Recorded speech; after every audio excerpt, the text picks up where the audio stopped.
Olá pessoal, bom, hoje nós vamos iniciar aqui a aula sobre orelha.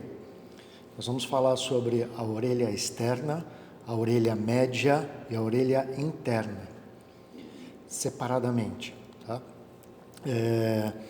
Iniciando, eu gostaria de mostrar o pavilhão auricular externo. Né?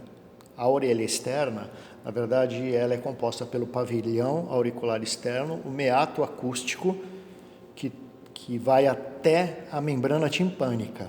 Então, do tímpano para fora, né, meato acústico, tem uma parte óssea, 1/3, os outros 2/3 é cartilagem, ou uma estrutura cartilagínea, e depois vem o pavilhão auricular externo. Isso tudo compõe a orelha externa. Obviamente, a nossa orelha ela funciona como uma concha, para a gente poder captar os sons. Ela é presa num osso que eu já vou mostrar já, que é o temporal, por 3 músculos, e ela tem também uma musculatura interna. Dentro dessa cartilagem, né, ela tem uma estrutura muscular também, basal, que é um órgão vestigial. Para nós não serve para grande coisa, né? Apesar de algumas pessoas conseguirem mexer, movimentar o pavilhão auricular, em geral isso não acontece, isso serve para outras espécies de vertebrados, como o cavalo, o cachorro, o gato e outros animais. Tá? Então, ela tem uma estrutura já conhecida, tem nomes, né?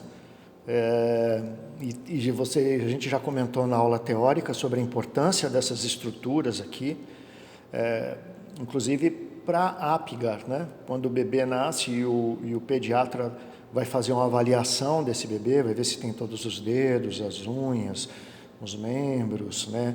A narina, palato. Ele avalia a orelha também, porque às vezes malformações nesse pavilhão auricular externo pode indicar uma malformação congênita de algum órgão interno.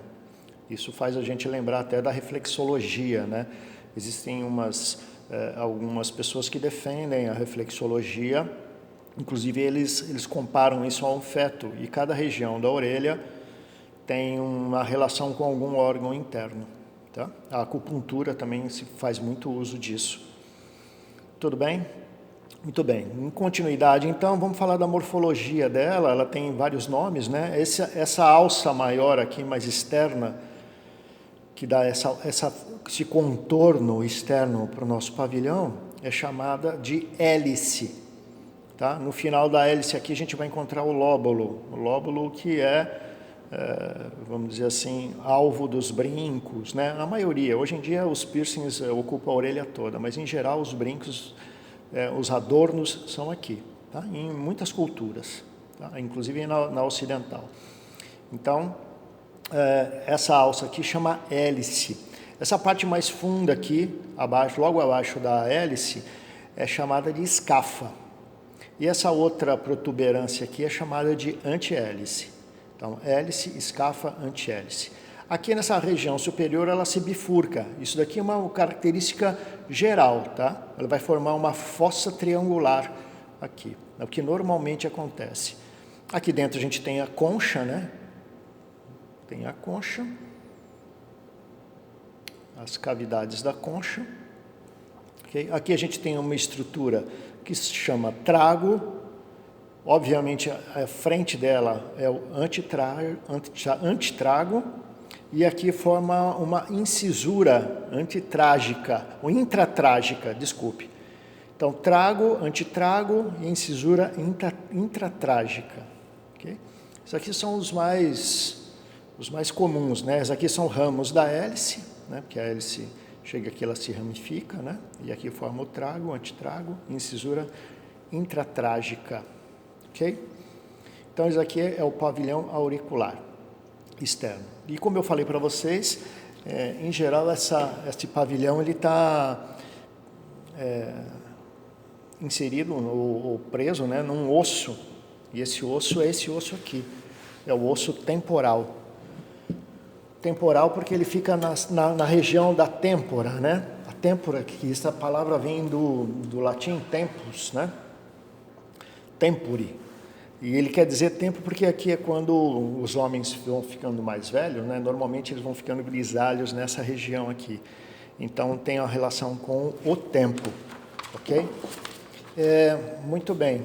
Aqui é a região mais anterior, né? Você vê que aqui a gente tem um processo chamado processo zigomático, que ele se liga a esse osso zigomático aqui. Aqui também nós podemos observar uma cavidade que é chamada fossa mandibular. Okay? E aqui a gente vê a parte óssea do meato acústico. Tá bom? Aqui a gente não consegue ver um processo, que é o processo estiloide.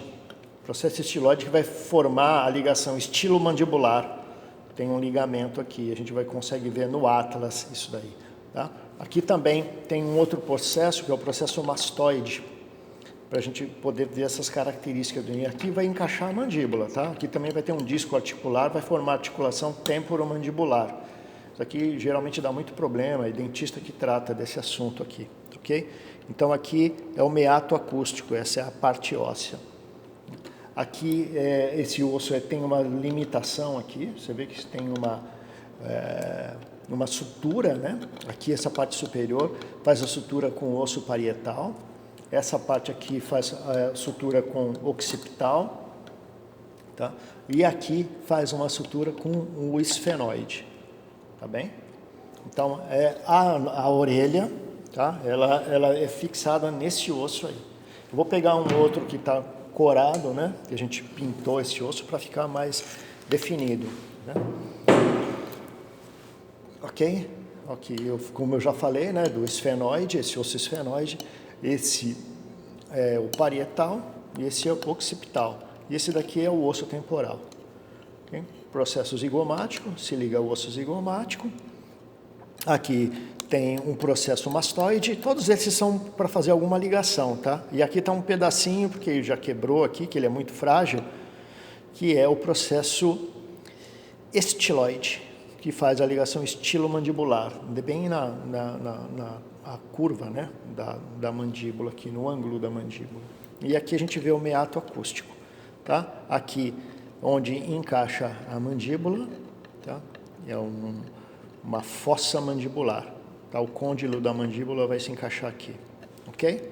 Esse daqui, então, é o osso temporal, onde fica localizado o nosso pavilhão auricular externo.